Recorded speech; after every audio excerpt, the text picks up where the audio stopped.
Hey, what is up, guys? It is Jake Yuki coming at you with another deck profile here today. And today, I have my Granblue standard deck profile. If you guys don't know what Granblue does, basically they just revolve around calling from the drop zone, filling up their drop zone, calling from the drop zone. They just shit out of field from the drop zone, essentially. So, yeah, that's basically about it for the overall summary of the deck. We finally got support for Granblue and from Champions of the Asia Circuit that came out a little bit ago. And I actually really like this deck. This deck is fucking amazing. You can just shit out a field that literally, if played right by the end game, you'll have a critical on every single rear guard, and every single rear guard is above 30k. So that is amazing. And some of them have guard restrictions. So I'll explain in the deck profile. But first of all, imaginary gifts. Should you use gift 1 or gift 2?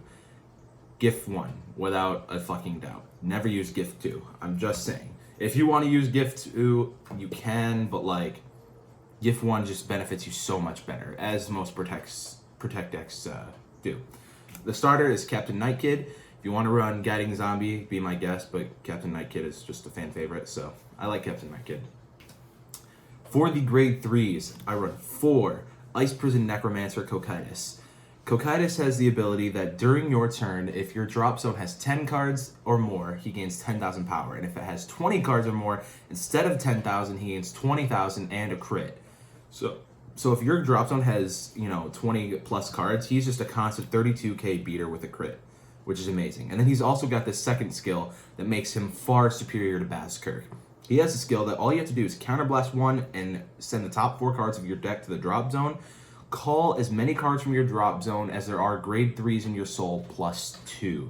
So, if you have no grade, if he's your first ride, that is 100% perfect, because even if he is your first ride and you have no grade 3s in your soul, that is still 2 cards you can call from drop, which is already more than Bazkirk. So, that is just perfect on top of that. And so, and the more you keep rewriting, the more you can call. And I'll show you faster ways that you can get grade 3s in your soul to build more combo plays. But he's your main combo dude, and he is what's going to be calling the cards from the drop zone. So moving on to the 2 ofs, I run 2 Violence Flanger and 2 Dragon Undead Skull Dragon. First of all, I'll start with Skull Dragon. Skull Dragon is just this great beater card. If your opponent is at early damage and you want to get them higher, this is a great card to do it because it forces the pressure on them. They really won't want to take that, if let's just say you have like 10 or more cards in your drop, this guy will easily gain a shit ton of power and it's going to attack your opponent's Vanguard. And if they're at early damage, they don't want to waste all their cards to guard it. So this is good to get in early damage. Flanger is your finisher. He is the guy that will make your opponent want to shoot themselves in the foot. Seriously. He's got the skill, if you don't know what he does. You Soul Blast a grade 3, and you discard any number of cards from your hand. Whatever you discard, whatever grades of the card you discard, so let's say you discard a grade 2, 1, and 0, he gains 5,000 power, not for every card. He just gains 5,000 power. But then your opponent, when he attacks, your opponent can't guard with the grades of the cards you discarded and Sentinels. So that means that if you are going against a shitty Protect matchup, if you use his skill, even if you don't discard any cards, they still can't use Protect gifts or Perfect guards. They can still use grade 0s, but let's just say you discard a grade 0, 1, and 2. They can't guard the attack with Sentinels, grade 0s, grade 1s, or grade 2s. So, literally, his attack becomes unguardable. Unless you're playing against Bermuda, but, I mean, I don't know. And you can discard a grade 3 if you want. But, yeah, their attack becomes his attack becomes unguardable. So that is how you fucking win. Because if they're at 5 damage and you got cards in your hand to spare, and you got a grade 3 in soul, just call out this guy and you just shit on their face. Because it is just so freaking good. And especially if you are trying to get that drop zone up to 20 cards to get this guy at 20k into crit, this is a good way to do it. So, and I run 2 because of the fact that 1, you want to see him often, and 2, it's even funnier when you can call 2 with this guy. But you really won't. You'll probably just usually be calling 1, and maybe a Skull Dragon or a Greed Shade, whatever. So, moving on to the next grade 3, I run 1 Bazkirk. Now, I was kind of bashing Baskirk when I was talking about Cocytus, but I didn't say he was useless, because he is not useless, because in the late game, this card is kind of going to be your savior, because of the fact that Cocytus, like I said, sends the top 4 cards of your deck to the drop zone. And when he sends the top 4 cards of your deck to the drop zone, keep in mind, he's not the only card that sends cards from your deck to the drop zone. There are a couple more cards in this deck that do it, and you'll probably be doing it a lot. So, when you don't have those cards in your deck to spare, this guy is there so that you can ride him. You can still call a card from drop zone, and he could still gain a crit and power. So, plus the power of whatever grade you call. So if you call a grade 3 with this effect, he gains 15, and he's got a passive skill that when they're 10 or more in drop, he gains 5 in a crit. So it's still not a bad card, but Cocytus is just far more superior in the early game. But in the late game, this guy is going to save your ass. And then the last grade 3 I run is Scare Dick. Still, I love that name. He's got the skill, which I have used it, and I won my my last game of locals last night with this effect, because he's got the skill. If there are 30 or more cards in your drop zone, you pitch your entire hand, he gains 30k in a crit. And that is fucking crazy. So basically my setup was a Flanger, a Scare Dick, and a Cocytus.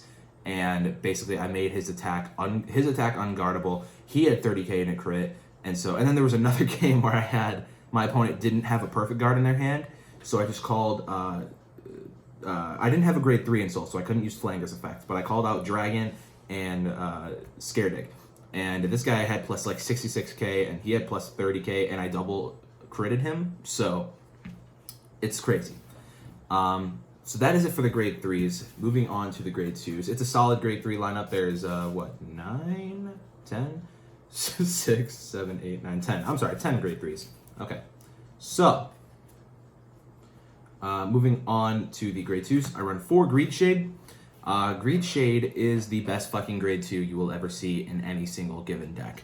The reason why is because first he's got a passive skill that if during your turn he has plus 5 if there's 10 or more in drop. And then he's got a skill that when he's placed on the rear guard, you discard a card from your hand, send the top 2 cards of your deck to the drop zone, add anything in your drop zone besides himself to your hand. You could add a perfect guard, a ride target, a heal trigger to guard with, literally anything.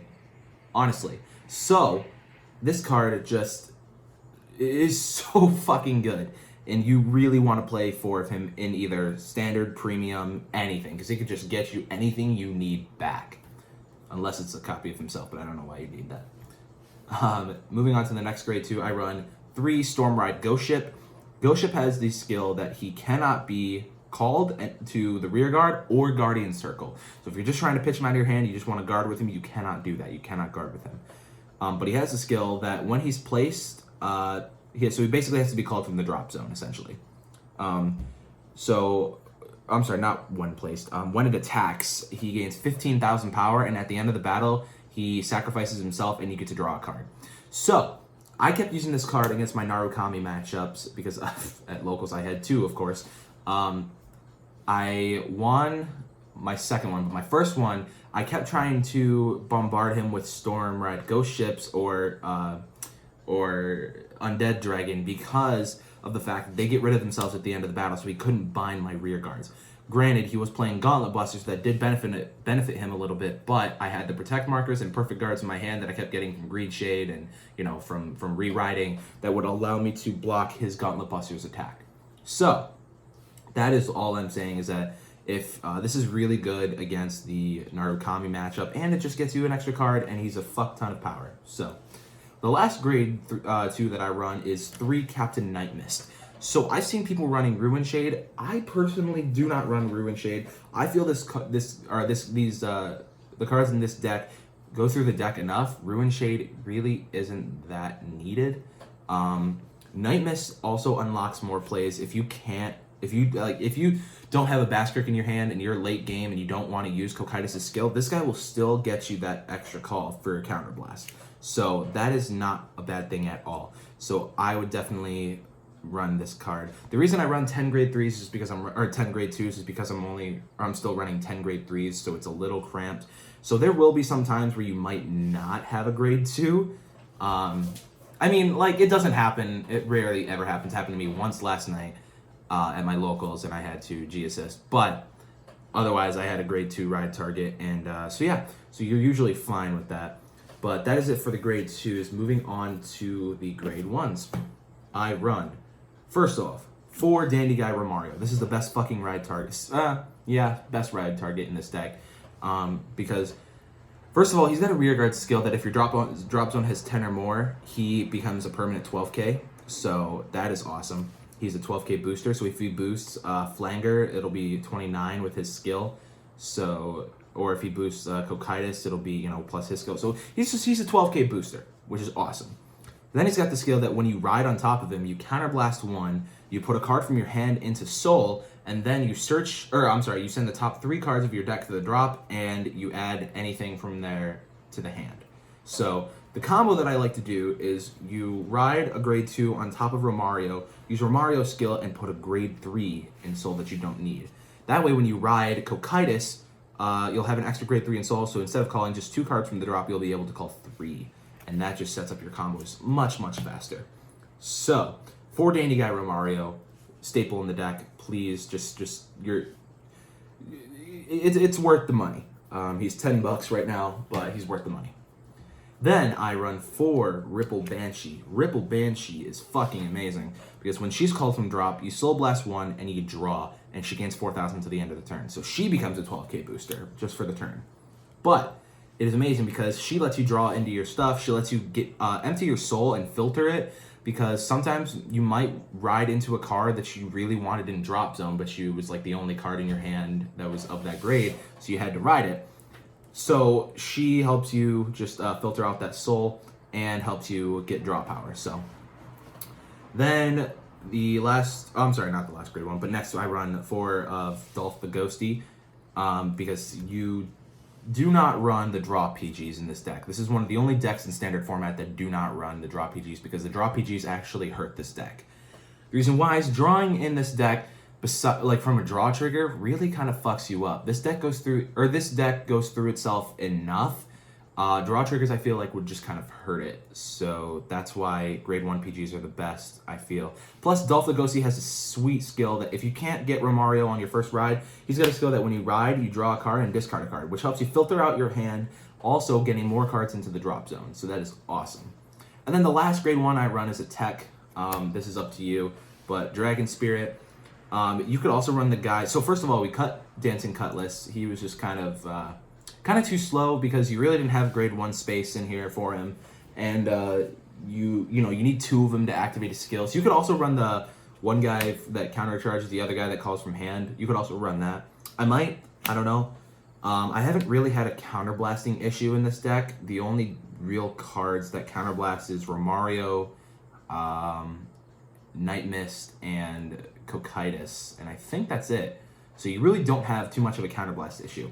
So that's why I teched in this guy, and he was actually not that bad. Putting him behind Flanger is great when you use his effect, because basically this guy says when he's placed from the drop zone, he gains 4,000, and then if your drop zone has 10 or more, yeah, he gains 8,000 instead of 4.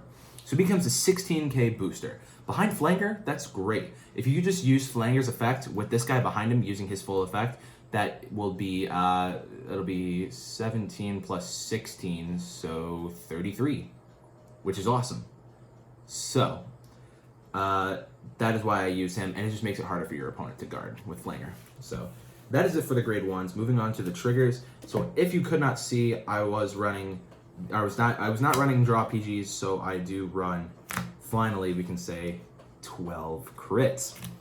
This is amazing, because your opponent will just not see these 12 crits coming. And then obviously the 4 heal. But your opponent will not see these 12 crits coming. And it is just so fucking amazing when they think you've gone through all your crits by milling them, or if you mill them or whatever, or if you get them in damage. You have 12 crits in this deck. So they're really, unless you're getting a really unlucky streak, which that has happened. Don't get me wrong. It has happened, but I just they're not gonna really expect it. I mean, they might expect it, but it's just You know what I mean. I don't really know how to explain it because draws are just kind of bad in this deck. So just running the 12 crit just seems natural, and it's good. It benefits you, and double critting your opponent when you're on flanger is really awesome because they can't guard it. So if it's critical, it's even worse for them. But yeah, that is it for the trigger lineup. So that is it for the deck. I really, really, really like this deck. It is phenomenal. And I just feel like, you know, you can have a lot of fun playing this deck, and it's cheap to build. It'll cost you around maybe around 100, if not less. Romario's are 10, this guy's like 7 or 8, and that's literally the only, I think, expensive cards in your deck. The rest are like 5 and under, so that is awesome. So if you guys want to build this deck, it is super cheap to do, and I think it is a really good budget deck. And it is also, but here's the thing though, it's a really, really competitive budget deck. So you're not going to buy the deck and then feel like, oh, I just keep losing. You're gonna win with this deck. It's a super good deck. So thank you guys so much for watching. I appreciate it. Please comment, subscribe, smash that like button, hit that bell notification so you know when I keep posting. Thank you guys for the support up until now. And this is Jaden Yuki signing off. Later.